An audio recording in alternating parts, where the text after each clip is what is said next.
سلام درنو لیدونکو ستړي مشي د طالبانو حکومت د بهرنیو چارو وزارت ویلي چې د ایران په معاشرت کې افغان قونسل له دندې ګوښه کړې او په وینا یې نور یې لاسلیک د باور وړ نه دی. د دغه وزارت ویان عبدالقهار بلخي ویلي چې عبدالجبار انصاري یوه اونۍ وړاندې له دندې لرې کړی شوی، خو په وینا یې په تېرو څو ورځو کې بیا هم د قونسلګرۍ په چارو کې لاسوهنه کوله. د طالبانو حکومت د بهرنیو چارو وزارت ویان فرون په یو بیان کې وویل چې عبدالجبار انصار د غبرګولې میاشتې پر شپږمه د دوی د حکومت له لومړي وزیر په امر له دندې ګوښه کړی شوی او کابل ته راغوښتل شوی دی.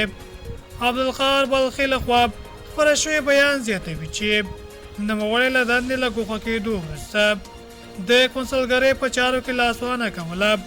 ناقانونه کړنې یې کولې، مالي عواید کې یې رومانتیا نه وه او د قونسلګرۍ په چارو کې د غیر مسؤلانه لاسوهنې له امله یې د قونسلګرۍ د خدماتو بهیر زیانمن کړی و، نو ځکه لاسلیک او مهر یې اعتبار نه لري. عبدالجبار انصار 15 کاله وړاندې د مخکیني حکومت لخوا د ایران په معاشرت ښار کې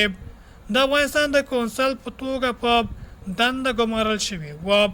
له دې وړاندې ځینو رسنیو راپورونه ورکړي وو چې ښاغلی انصار د څور میاشتې په 18مه له دندې ګوښه او بهرنیو چارو وزارت کې یو بل دندې ته ګمارل شوی دی. په راپورونو کې ویل شوي وو چې د طالبانو حکومت بل کس د هغې پر ځای